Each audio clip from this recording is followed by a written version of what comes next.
안녕하세요. 부동산을 보는 리얼아이 박감사입니다. 21대 총선이 완료가 됐습니다. 정치적인 이슈로 밀려있던 문제들이 해결되지 않은 채 더 골마가고 있었는데 이제 총선이 끝나고 나니까 외면하고 있었던 문제들 해결해야 될 시간이 돌아왔습니다. 근본적으로 해결되지 않은 문제, 바로 부채 문제죠. 작년에 나라 살림이 87조가 적자를 보였어요. 총선 뒤로 발표가 미뤄졌죠. 총선을 의식했다는 논란이 있는데 법정 시한을 하루 넘겨서 의결이 됐습니다. 목표보다 적자가 30조가량 늘었죠. 국가채무 비율은 50% 돌파를 했습니다. 적자가 87조 원, 재정 준칙을 지켜서 건전 재정을 하겠다고 했는데 적자는 87조 원을 기록을 했습니다. 이유는 급감한 세수 탓이죠. 경기도 안 좋고 총선을 앞두고 선심성 정책이 이어지면서 세수는 급감을 했습니다. 총선 결과로 인해서 통과될지 어떨지 모르겠지만 금융투자 소득세도 폐지를 추진하고 있죠. 이것도 통과가 되면 앞으로 세수는 더 줄어들게 됩니다. 국가의 확정 부채는 60조가량 증가를 했고 비확정 부채 또한 50조 넘게 증가를 했습니다. 비확정 부채, 바로 국민연금이나 공무원 연금 등 빵꾸 나는 부분들 채워줘야 되는 것, 이걸 감안한 부채입니다. GDP 대비 국가채무 비율 사상 최초로 50%를 넘어섰어요. 코로나로 인한 재정 확대 정책이 종료가 됐음에도 여전히 국가채무는 늘어나고 있습니다. 국가채무 1년 사이에 60조가 증가를 했고 국민 한 명이 갚아야 되는 돈으로 환산하면 2천만 원이 넘는 돈 빚으로 쌓이고 있습니다. 부채 문제 심각하다고 말씀드렸고 경제 3주체의 부채 문제는 시간이 지나면 지날수록 해결은 안 되고 더 그 크기가 커져가고 있습니다. 계속해서 말씀드렸죠. 심각한 가계부채 문제, 감당할 수 없는 규모로 늘어난 이 부채 문제가 양극화를 조장하고 우리 경제의 시한폭탄이라고 꾸준히 말씀드렸고 21년도에는 지금 상황에서 더 빚을 지는 거 밀물에 갯벌 들어가는 격이다. 그레이트 리셋이 필요한 시기다. 회색 코뿔소를 조심해야 된다. 이런 얘기를 정책을 이끄는 사람들조차 했습니다. 그치만 실수요자라는 미명하에 전세대출 확대하고 DSR에 대한 도입을 늦추고 사람들이 다 부동산에 미쳐 있음에도 무주택자, 실수요자는 대출 마구마구 해줘라 이렇게 안일하게 대처를 했습니다. 포스트 코로나 시대에 접어들면서 이렇게 풀린 돈 때문에 인플레이션이 문제가 되고 미국은 폴 볼커를 소환하며 급격한 금리 인상을 통해서 이에 대응을 했습니다. 우리나라 같은 경우도 흉내를 냈죠. 다른 나라에 비해서 상대적으로 굉장히 약하게 올렸음에도 부동산 시장은 거래 절벽을 맞이했고 돈이 줄어드는 시기 채권 시장의 경색, PF 시장의 자금 문제가 이슈가 됐습니다. 부동산 과열에 따른 늘어난 가계부채, 또 코로나를 겪으면서 켜켜이 쌓인 기업부채 문제, 이런 문제들을 해결하기는커녕 일단 미봉책으로 시간을 끌었습니다. 둔촌주공 일병 구하기를 했고 더 이상 빚을 늘리면 안 되는 상황에서 사람들에게, 젊은 세대에게 빚을 권하며 시장의 상황을 모면을 했습니다. 터지는 걸 늦추는 이유, 정치적인 부분이 큰 몫을 차지를 했죠. 총선 이슈도 있고 경기도 부양해야 되고 계속 이렇게 힘들게 두진 않겠지. 곧 금리가 내리는 시장이 올 거다. 이런 낙관적인 기대로 안일하게 대처를 했습니다. 문제가 터지려고 하면 정부가 다 보증해주고 또 부동산 시장에서 불거진 문제들을 해결해주기 위해 저리의 정책 자금을 푸는 완화적인 조치를 했습니다. 이렇게 할 수 있었던 이유, 중국이 리오프닝하고 하반기에는 금리가 내리는 피벗이 일어날 거고 상저하고의 경기 전망, 앞으로 경기가 좋아질 수 있을 거다라는 이런 희망 섞인 기대에 근거해서 미루고 또 미루고 미뤄왔습니다. 올해 들어서도 여전히 돈풀기 정책을 하고 있죠. 유례없는 신생아 대출이라는 걸 통해서 남아있는 젊은 세대를 끌어들이기 위한 노력을 펼치고 있습니다.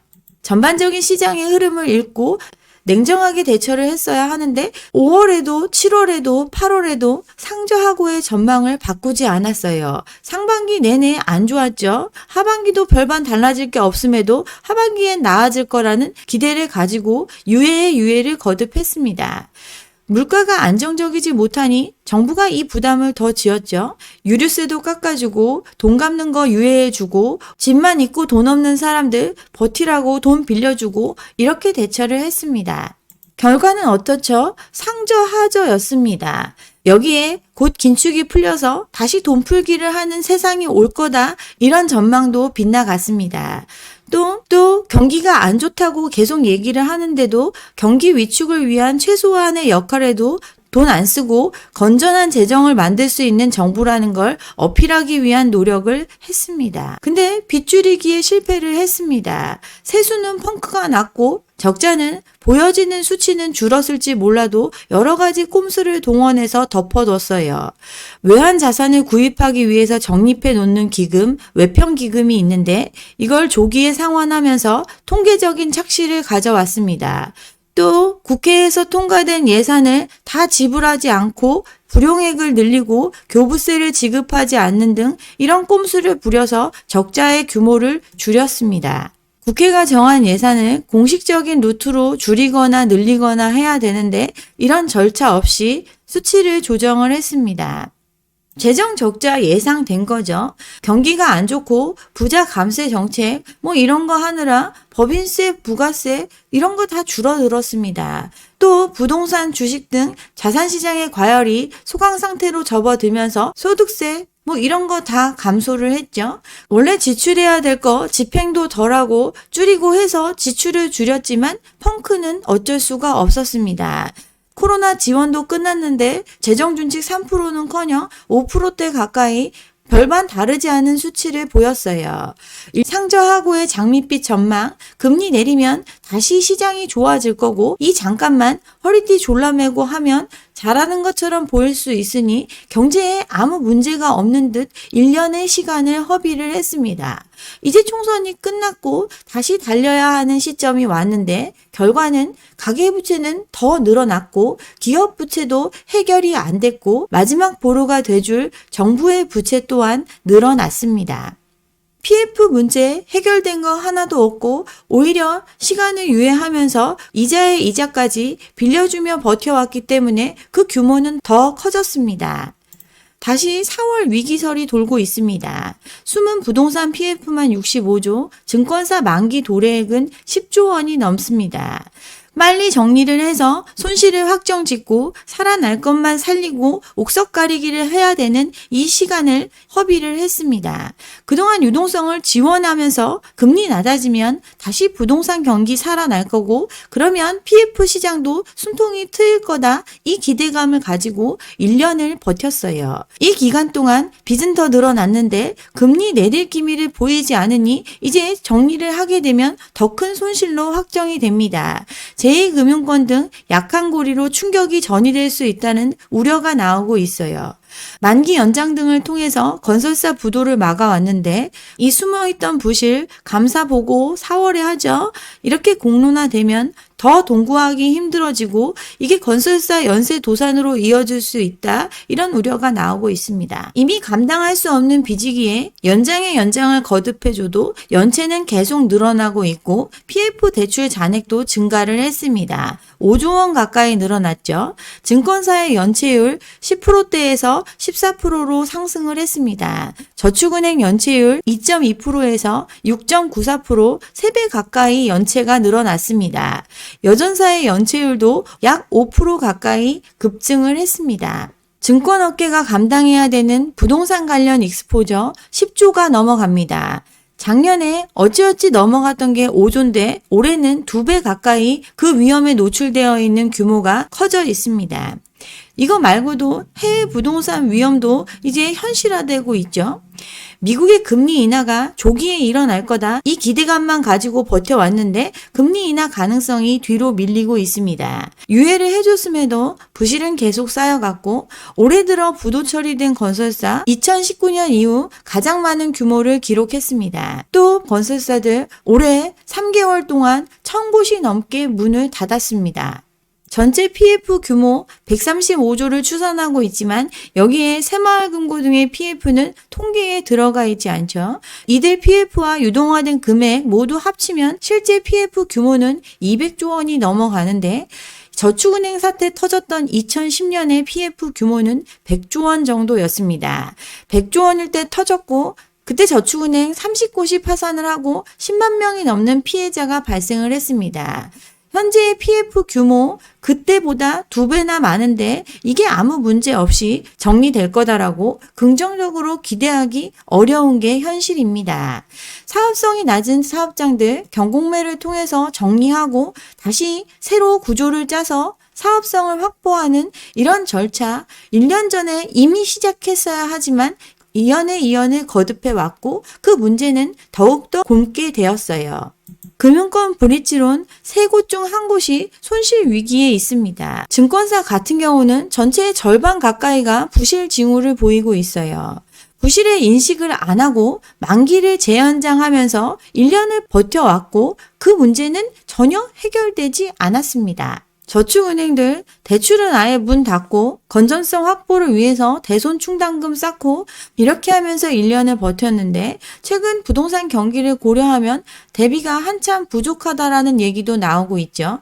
지금 일부 그 리스크를 줄였는데 부실 사업장이 줄어든 게 아니라 비교적 처분이 용이한 사업장 위주로 팔릴 수 있었던 거 정리를 할 수 있는 사업장만 소극적으로 정리했습니다. 지금 대손 충당금 1조 5천억 정도 쌓아놓고 있는데 최대 손실 예상 금액이 5조 원 가까이 되는 걸 보면 정말 모든 충격을 흡수한 채 모두 살아남을 수 있을지 의문스러운 상황이에요. 문제의 해결, 비용을 줄이거나 시장이 빠르게 회복을 해서 사람들이 비싸게 팔아도 사주는 시장이 와야 가능한데 그렇지 않으면 이 예상 손실은 현실화될 가능성이 높습니다. 계속 얘기해왔듯이 PF 규모 축소된 게 아니라 연장을 통해서 버텨온 게 현실입니다. 적자의 저축은행 일부 정리, 손실 처리했지만 지금 쌓아놓고 있는 충당금으로 버티기엔 너무나 큰 규모로 PF 사업에 물려 있습니다. 이런 문제, 이 정리가 앞으로 본격화되고 있고 더 부동산 시장의 위축을 가져올 수 있습니다.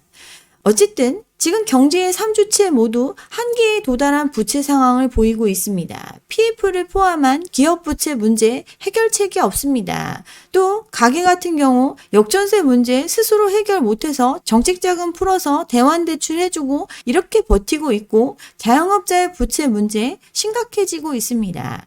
여기에 국가 부채는 GDP 대비 50%, 비확정 부채까지 포함하면 100%가 넘어가는 규모로 증가를 했습니다. 또 이거 말고도 가계 기업의 부채를 지원하느라 허그, 주택공사, LH 등 부동산 관련 공기업의 부채 눈덩이처럼 불어나고 있습니다.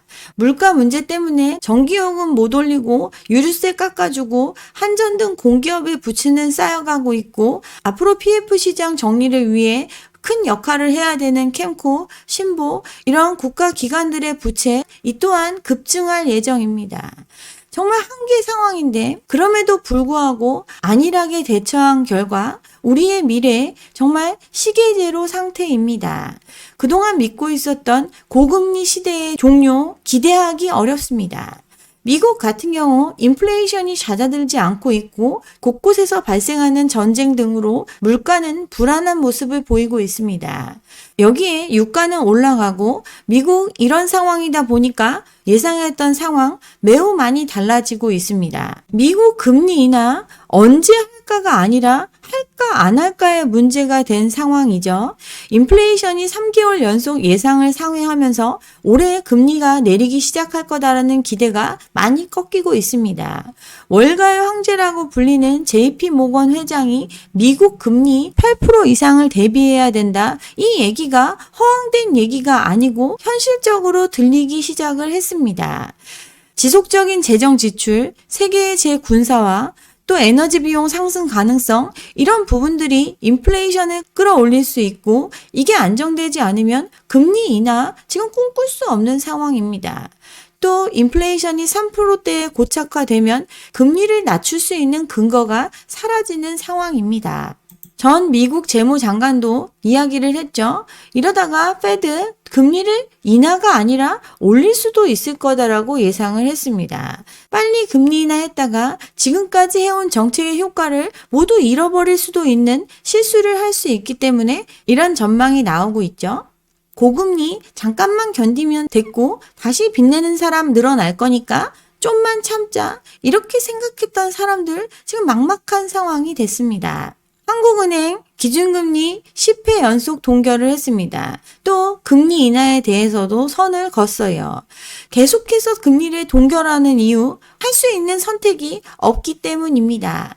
이러다 보니 빚 많이 진 사람들 잠깐만 버티면 될 줄 알고 1년 끌어왔는데 그 빚 부담이 언제까지 계속될지 두려운 상황이 왔습니다. 주담대도 줄이고 있죠. 미국도 현 상태를 유지하고 우리도 현 상태를 유지하기로 결정을 했는데 여전히 한미 기준금리 역전차 2%포인트를 보이고 있습니다. 여기서 그 이상의 기준금리 차이를 벌리기에는 부담스러운 상황 맞습니다. 또 부채의 한계 상황이기 때문에 더 이상 부채가 늘어나는 걸 막아야 하기 때문에 최근 시중은행들 가계대출 잔액 조절을 위해서 금리를 추가로 올렸습니다. 금리 인하 시점은 멀어지고 있고 높은 금리가 더 오래 지속될 거로 예상하고 있어요. 고금리가 장기화될 걸로 예상되고 있으니 미국 채권 금리 급등을 했습니다. 10년물 5개월 만에 최고치를 보였고 통화정책 변화에 민감한 2년 만기 국채 수익률도 급등을 했습니다. 미국이 금리 안 내린다고 하니까 달러는 강세를 보이고 있고 환율은 요동치고 있습니다. 1380원까지 찍었죠. 달러 강세 때문에 다른 나라도 많이 떨어졌지만 원화 가치가 더 큰 폭으로 떨어졌습니다. 러시아의 루블화, 브라질의 헤이라보다 하락률이 훨씬 더 높아요. 고금리의 장기화, 긴축의 흐름이 계속됨을 뜻하고 이러니 달러가 강세를 보이고 있습니다. 우리나라 같은 경우 긴축의 흐름 속에서 역행하면서 돈풀기 선심성 정책을 한 결과 더 절하되고 있습니다. 환율이 상승하면 수입 물가가 상승하고 달러화로 표시된 부채의 상환 부담이 증가하는 등 경제에 큰 부담으로 작용할 수밖에 없습니다. 유독 원화 가치가 절하되는 이유, 우리나라의 통화 완화적인 입장, 이 비둘기파적인 입장이 환율 상승의 배경이라고 블룸버그는 해석을 했습니다. 상황이 달라진 거 하나도 없다고 말씀드렸죠. 더 안정적인 나라에서 더 높은 돈값을 쳐주니 돈은 몰려가고 우리나라 돈의 상대적 가치 떨어질 수밖에 없습니다. 그게 바로 환율이죠. 대부분의 수입에 의존하고 있고 또 수출로 먹고 사는 나라이기 때문에 환율 안정은 필수적인데 이 환율 안정화를 위해서 정책적인 개입은 계속돼 왔습니다. 개입을 할 때마다 또 외부적인 상황에 따라서 변폭은 있지만 지금 원달러 환율 꾸준한 상승 우상향의 모습을 보이고 있습니다. 1,400원 넘어갈 거라는 이런 우려도 나오고 있죠. 서학 개미도 많고 해외 순자산도 늘면서 경제 위기가 올 정도는 아니기 때문에 개입하지 않겠다. 개입을 안 하는 건지 할 여력이 없는 건지 그건 잘 모르겠지만 어쨌든 이런 상황이면 더 환율이 올라갈 가능성도 있다고 얘기 나오고 있습니다. 결국 금리의 차이가 환율의 격차를 만듭니다. 근데 미국과 기준금리 2%포인트의 차이, 그러니 환율 올라갈 수밖에 없습니다. 완화적인 기조를 유지하면서 미룰 수 있는 한 최대한 밀어놨기 때문에 더 절하되는 것 당연한 귀결이라고 볼 수 있어요. 그런데 물가는 폭등할 조짐을 보이고 있고 환율이 요동치면 기름값, 수입 물가가 더 폭등할 수 있는 환경입니다. 이 문제를 해결하려면 결국 금리를 올려야 되는데 금리를 더 올리면 PF, 가계부채 미뤄왔던 부실 문제가 터지게 생겼으니 아무것도 못하고 손 놓고 터지지 않기만을 바라고 있습니다. 세계 경제를 주도하는 미국도 지금 인플레이션 예측대로 안 돼서 당황하고 그 전망을 수정하고 신중하게 가고 있는데 우리는 경제부총리의 상저하고 전망에 기대서 시간을 놓치고 손 놓고 금리 인하만을 기다렸습니다. 그 정책을 주도했던 분 이제 국회로 가셨고 남은 건 가려져 있던 문제들의 본격적인 현실화입니다. 이렇게 심각한 상황인데 여전히 기사는 이런 거 나오죠. 한강뷰 매력이 터졌다. 연예인들이 극찬한 그 아파트도 신고가를 찍었다. 부동산 시장만 바라보는 기사들 여전히 쏟아지고 있습니다. 기름값은 치솟아 오르고 총선 직후 물가 인상의 신호탄이 여기저기서 뻥뻥 터지고 있습니다. 이제 총선도 끝나고 했으니 덮여있던 문제들 하나씩 하나씩 해결해야 합니다. 제발 무능한 관료들, 정치꾼들 말만 믿고 장밋빛 희망, 기대를 가져서는 안 돼요. 계속 틀리잖아요. 환율 불안이 계속되고 이 문제를 해결하는 근본적인 방법, 금리를 올려서 돈값을 올리는 것, 이것밖에 없는데 10회 연속 우리는 금리를 내리지도 올리지도 못하는 입장입니다. 하는 업무 정지된 것과 같습니다. 가계부채 PF 문제 때문에 진짜 기능을 해야 할 때 아무것도 못하고 있습니다. 제가 요즘 여기저기 나가가지고 인터뷰를 했는데 댓글을 보면서 정말 심각하다고 생각을 했습니다. 현실은 이런데 지금 뭐 집값 반등한다, 다시 사줄 사람 많다, 곧 금리 내리니까 시장 다시 뜨거워질 거다, 더 이상 집값 빠질 일 없다, 제대로 알지도 못하면서 왜 이런 얘기 떠드냐, 막 이런 댓글 다시는 분들 많이 있는데 현실은 정말 심각합니다. 부동산 시장에 호재는 없고 그동안의 거품이 결국 제거될 수밖에 없는 과정이 본격화되는 시점입니다. 제가 그동안 얘기했죠. 현금을 지켜야 한다고.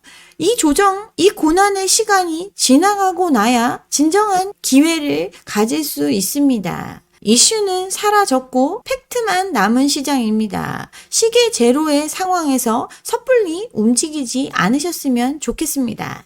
네, 여기까지 오늘 준비한 내용이고요. 오늘 제 영상이 좋았다면 좋아요와 구독 잊지 마시고 다음 영상도 함께 해주시기 바랍니다. 감사합니다.